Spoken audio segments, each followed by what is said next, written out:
That's an excellent question. Most people don't understand that a network is a living thing.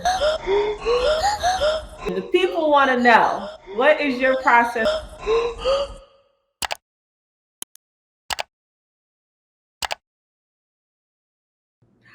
Hey there, I'm so excited. Was thank you for having me. Thank you for joining. So, I want to welcome you to the Pros on Process stage. Mhm. I'll give a quick intro of who you are. I know you well, but I want everyone else to know that today we have Robert Newman on the Pros on Process stage. Rob is a multi hyphenate creative who serves as EID program manager for Newberger Berman, supporting Newberger Berman's overall diversity strategy and execution by day. While outside of the office, he works as a freelance artist doing exhibitions in galleries across New York City and serving the community through various mentoring and arts based nonprofits. I know him best for curating dope spaces for creatives of color in the New York City area, allowing artists to showcase their work and vibe out for the culture. His art elicits thought provoking conversations and stirs the emotions of viewers given its subject matter. And I'm so excited to welcome you to the Pros on Process stage to give us a behind the scenes look into your creative process. Thank you for that. Thank you for having me. As Vondell said, my name is Robert Newman, and I'm happy to be here. Thank you so much. I've been a fan of yours since I think it was around 2017 when we first met.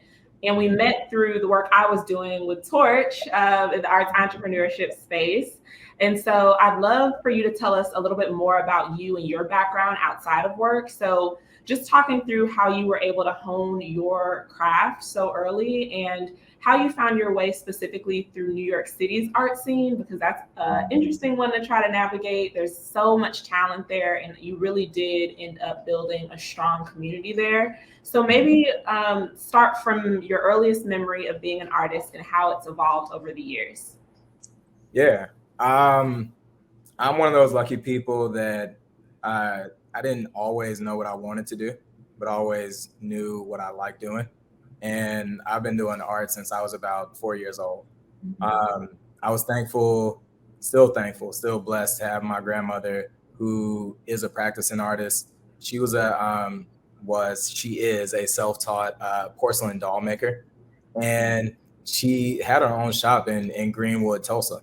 So growing up, to keep me out of trouble, I was a knucklehead kid with a bunch of energy. She figured out, I guess, instinctively, like just keeping my hands busy was a way to keep me engaged. And in her shop on Black Wall Street, there I was working on different tasks, coming up with different projects for myself, and ultimately my first big piece of art, my first big commercial piece was a potholder. I was weaving pot holders in her window, and a customer came in and asked could they buy one of my things.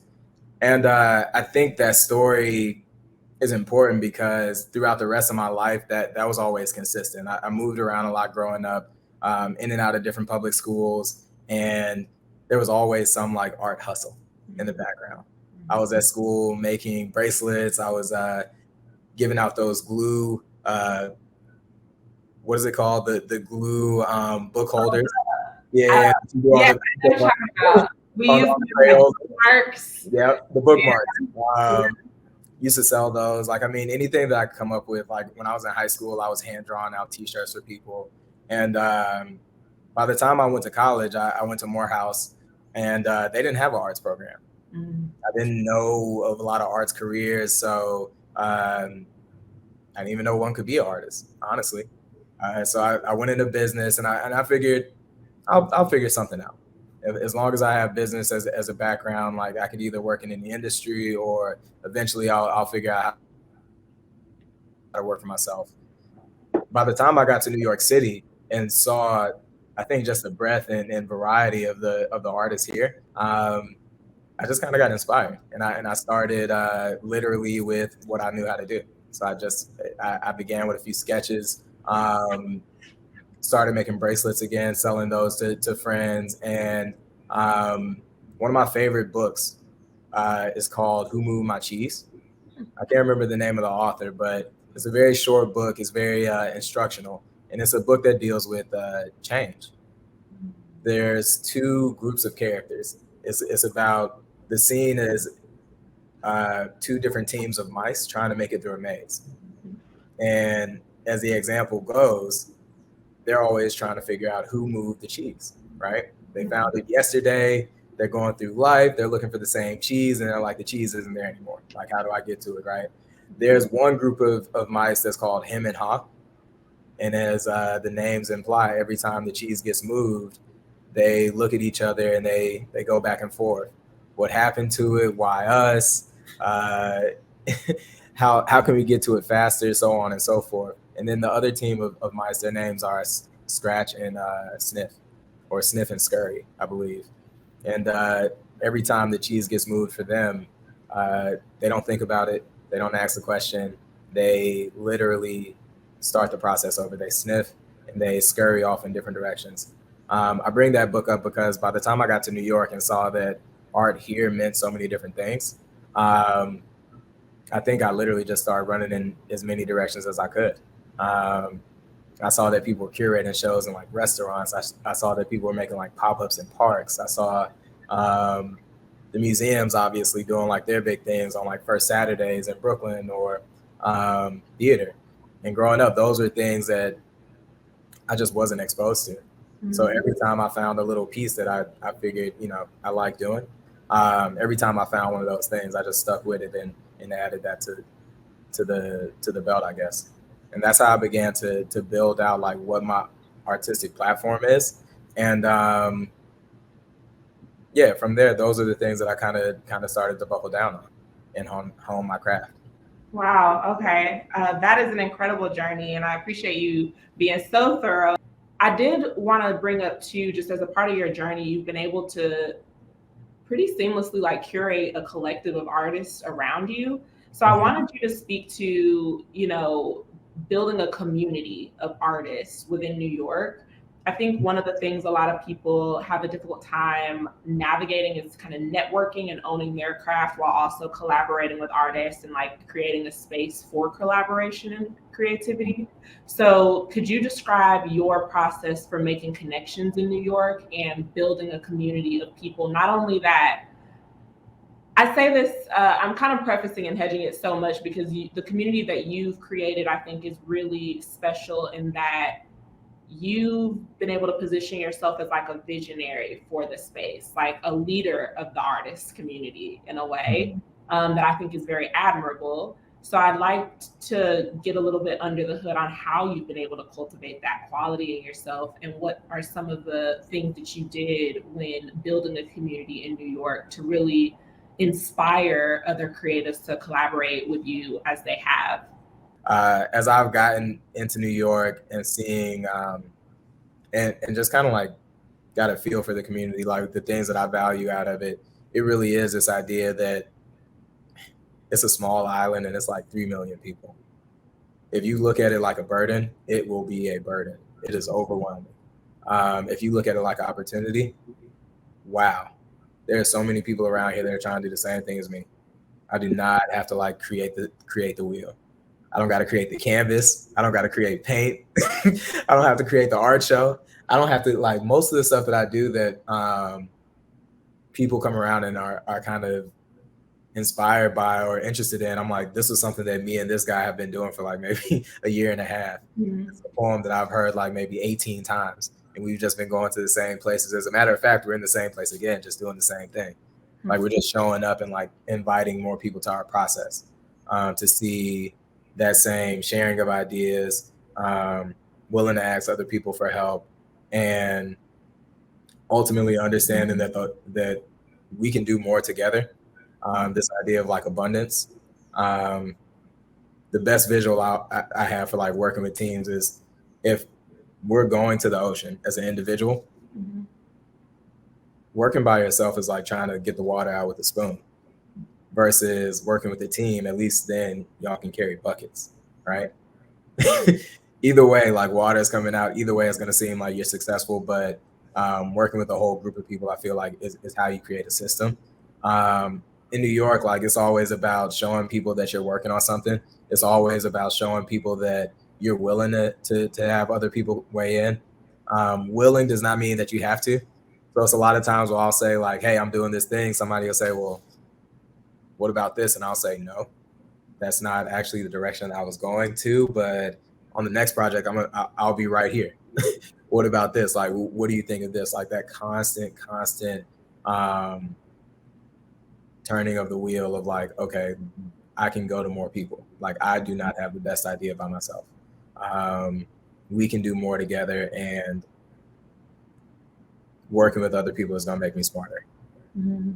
Yeah. So I think, yeah. So those things, I keep those things in mind. And otherwise, it's just like working the phones, going out, enjoying myself, meeting good people, making sure to follow up, and not just following up for like ask, but most people don't understand that a network is a living thing. It's not just about like what you can get from it, but what you can give. So there's a lot of times where there are people throughout my network that I don't have any reason for like contacting them other than to say like, hey, I found out about this opportunity that I think you might be interested in. Mm-hmm. Hey, I hope you had a great day too. Like just being aware of the things that are important to the people around you, I feel like is important too. So like the more you invest, I think people are investing in you as well. 100%. I think you've done a really good job of like positioning yourself as a resource for anybody who's within your community. So anybody who knows you personally knows you're a blessing in that space. And I do think just if only to be able to experience some of the events you've curated and some of the dope people you bring together, like that is a blessing in itself. So I love the work that you're doing for that reason. But that aside, you're an artist yourself, right? So you put paintbrush to paper, you create these things on canvas, and it's not like there are levels to art. And I don't mean to like go in on a brag mode again, but like you have really, really good stuff, right? Mm-hmm. And in my head, I'm like, he's not only curating these spaces, creating community around art, but he's producing incredible art as well. Mm-hmm. Like, how is this all going on in his head and he's executing against it, right? Like, what is that process for you to be able to, because I know a lot of artists typically they think of their art as a form of meditation or their escape, or how they kind of process life through their canvas. And so I'm curious for you what your process is. How do you view your art? How do you tap into the creative side and like kind of unplug from maybe the I guess being the curator of the art in the places and the spaces and the moves and all of that, and you're now like the subject matter, right? Mm-hmm. How do you kind of switch mindsets and where do you find your inspiration for all of that? Yeah, that's an excellent question. Because like I thought I had an answer when you first started, but as I dug in a little bit more, it started to unravel. And where would I even start? The art from the production scale, I think that's just about discipline. It's a word that I think most creatives are familiar with, but then we all have our own relationship that we have to form with it. Growing up, like one of the things that I did that I think really informs like how I even create art now was martial arts. So I did Taekwondo for maybe like 5 or 6 years. Loved it, competed, state champion for a while, like in my division. And it was, it just taught me like it's a labor of love. And there's no love without the labor part, right?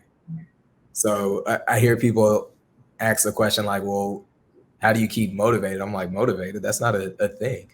Like, I don't keep motivated. I'm just committed. Mm-hmm. There's a lot of days where I'm not motivated at all. But the canvas is the canvas is the canvas. Like, it won't paint itself. Art for me is how I go through life. It's like a philosophy and outlook. It's being able to stop in any situation and find those minor details to call out and say like, wow, I never noticed like this chair was built this way. I never noticed that my oven was actually this shade of black. Mm. Or this fly was, so many different colors. Like any random thing, like the ability to stop and just recognize beauty somewhere, I think is something that has to be worked on. It's not something that people are born with all the time, and it's definitely not something that is easy to call on when we're stressed out. But that's where the discipline comes in. Um, the creative part, like just coming up with ideas and coming up with different concepts, is I almost do it to a fault now. I was joking that my friends always say like I'm an idea vomit person. So no matter what, if you tell me a good problem, a bad problem, good news, if somebody was born today, I'm gonna come up with an idea. I'm gonna say like, well, did you come up with a baby shower? Like, did you think about like where you could have this thing at? Like, what about the name? Would they name that kid? And even that process is again, it just happens everywhere. So by the time I come to the canvas, I feel like I'm ready. Sounds like life in itself is the inspiration for you, and you kind of take moments and you're able to, your mind is just able to turn them into an idea. And it also, I love that you don't have this like um NDA spirit about your ideas. Like ideas are ideas. They're just that if they're meant for you, you will execute on them. If not, someone else will. And your role is just to kind of be a conduit for the idea in hopes that somebody brings it to life. And that is a very powerful role to have as a creative. And it's probably very liberating too, because you're not confined with the notion that you are responsible for bringing all ideas to life, you know? So that's Yeah. very, I think a lot of artists struggle with that sometimes. But it sounds like you've been able to make your way. And then within the community of artists that you have found, I'm sure you've likely sparked a lot of ideas or movements through other people too, which is really powerful as well. If not something that you've executed on your own, I'm sure you can point to several different projects, events, curations that you can say you had some stake in the ideation phase, which is really nice as well. When it comes to the subject matter and the content that you feel most passionate about creating, what comes to mind as an artist? Like, do you feel like you're using your art as a platform to move the needle on certain topics or areas? Is it more of just an escape for you to kind of get out of your own head? Kind of what are you using your art? Somebody said something along the lines of great art in anybody's hands should be like a weapon. Um, and I like that for this because I don't know. I'm a Black American. I grew up, whether I fully embraced that idea or not. That was a concept that was given to me uh, in this American society, and something I've been, I guess, doing battle with for a long time. So a lot of my work is Afrocentric, Black people, Black representation, Black stories, Black mythology, Black symbolism, Black music. Uh, Earlier, you mentioned like I take a lot of inspiration from my day to day life, and that's why most of my work is Black. Those are the people I'm surrounded by, and those are the people who I'm inspired by as well. So, if anything, if my art was a weapon, I would want to tell the story that Black people aren't a monolith, that Black people are unfortunately more than our bodies. That's one thing that we're still trying to get across the finish line. Um, that Black people are these creative individuals that are world builders that created societies over and over again, whether the societies wanted it to or not. And if I get close to doing what I'm trying to do before it's over, I'm hoping that with that art and with that process, I'm hoping that I could do a little bit of collective healing, not just for the Black community, but like I said, I'm a Black American. Uh, so at the end of the day, like, how do we reconcile that whole piece of our society back to the rest of our entire group? Because at the end of the day, like, that whole concept of family. Like we can't get around it. We're all here together. So I'm Black focused, but I'm thinking, like we say all the time, like if you could fix it for us, then it naturally just goes better for everybody else. Definitely. And I think, I mean, that's what I alluded to a little bit earlier. Your art, it sparks conversation. It makes you pause. It makes you want to dig a little deeper into like, what was he going for here? What is he trying to say? So I think that if anything, if you're trying to just get people to focus on a subject matter, you're doing it well, because it is very thought provoking what you end up bringing to life. And I do think there's a lot of power in being intentional with your art. And so it's awesome to know that you are moving in that direction. But also sometimes it is an ability to just kind of release as well. And I do think that there's therapy in that as well for people not only doing art, but also who are viewing it. And I can say, as somebody who takes to art as a form of therapy, just viewing it, I appreciate you pouring out your art so that people like me can consume it in a way that, you know, is healing, if that makes sense. So I commend both sides, regardless of your intention, right? Because I do think that there's a lot of power in art, as a weapon, but also as a pacifier as well. And I'm curious too, you know, you've been mentioning like how important the friend network is, and just being a friend and creating friendships that will, in essence, propel your craft forward.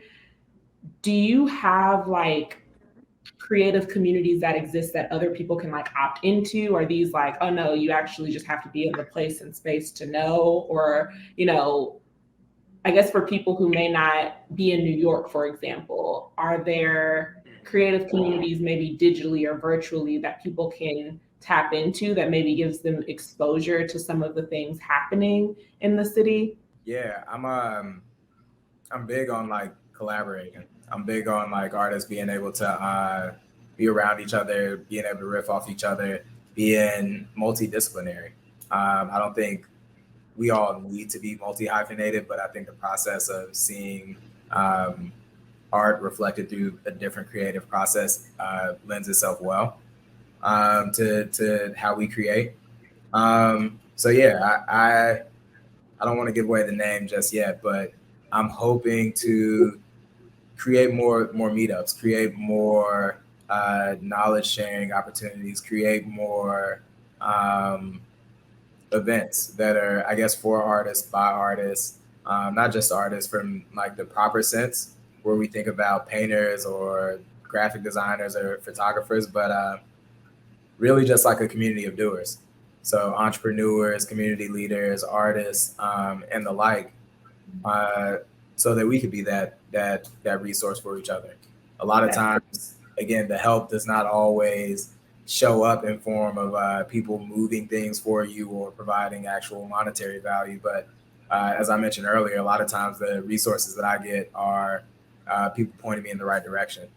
I've been seeing something new every week on my timeline. Rob's in a gallery here, his art's being featured there. And the people want to know, what is your process for getting your art recognized, not only domestically, but internationally? You've been winning competitions. Just like, how have you been navigating that space and finding out about these opportunities to expose more people to your art? Yeah. This one, I would have to say, comes down purely to the internet. Thank God for social media. Thank God for Instagram. Uh, Thank God for all of that, those different ways to connect. We talked about networks earlier, and I think the best thing to remember with networks is like to be a friend or to get a friend, you have to be a friend. Because I'm a friend to so many people, there's always folks that are like, Robert, have you seen this thing? Have you seen that thing? People that are tagging me in different competitions or submissions on social media all the time. So keep that in mind. If there's anybody watching, like there's a million ways to support artists. And then from seeing those, it's just again like being bold enough to go ahead and submit. I think for a long time, like I was just not even in a mental space where I thought that I was good enough. or an acceptable level to submit to different shows outside of New York, or especially outside the United States. But eventually you do. It's something to be said about, I think, failing up, right? Like, not all no's are created equally. So sometimes, like, we get a no, it's because, like, we're just not at the point or skill set that we need to be at, or it could be because, again, we haven't reached the right person. So just going to find a few more of those no's, or going to find a few more of those places to even try, and that's pretty much been the method. Where I've been successful at so far has been Italy, but I'm hoping that same method will get there for every country soon. Congratulations on that. It's huge, and it gives me pride to see every time something else comes up on Facebook. I'm just like excited to root you on, and I do think a lot of people sometimes are hesitant because they may think that there's budget involved, or may think that they need to know somebody or things like that to put themselves out there. And I think you basically put it really well in that, at the end of the day, you can fail fast and fail forward, but trying is half of the battle. So not saying no to opportunities before giving them a go, and seeing kind of where they would lead is really awesome. So I know we've now been chatting for a little bit, and I appreciate you being so thorough and thoughtful in your responses. I always want to make sure people have a clear understanding of how to stay in touch with anyone that I bring onto the Pros on Process stage. So where can viewers find you, your work? What are you kind of going to be out doing here soon that people maybe can plug in with you on? Leaving any information that you'd love for people to kind of follow up with you on. Sure. The best place to follow me is on Instagram. I'm generally most active on there. My Instagram handle is Rob Newman III, ROBNEWMAN. I do a lot of things outside of art. I think that'll become evident once you follow me, but it'll speak to how fluid all the different ideas can be. In terms of things coming up, if you're in the New York community, there's always something. I do events through different nonprofits, whether it's the Morehouse Alumni Association or some of those arts nonprofits that I work for. And then for the personal art side, there's some interesting projects coming out this I want to say this fall. I'm working on a series now, a few pieces, one feature behind me of Medusa that I'm hoping to unveil probably by end of September. I've been workshopping them for the past couple of weeks, and the series is centered around the main characters, Midas and Medusa. I'm exploring the concepts around Black love and those relationships as they have evolved through this, again, American backdrop. All right, sir. I'll be looking out for that. That sounds incredible. I've also been told I can be a muse for Medusa. So if you need okay. No. I definitely am excited to catch up with you on that project, and anything else that you're working on. This has been incredible, Rob. Thank you so much for demystifying parts of your creative process. And thank you all for turning into Pros on Process. Pros on Process will continue to pull back the curtain on obscure aspects of the creative process into the TP tribe. If there are any other questions you wish we could have covered, make sure to leave us a note in the comments below, and we will be sure to try and get a pro to tackle their process as it pertains to your inquiry. But in the meantime, subscribe to the channel to stay in the loop, and give this video a thumbs up to let us know to keep them coming. See you guys next time.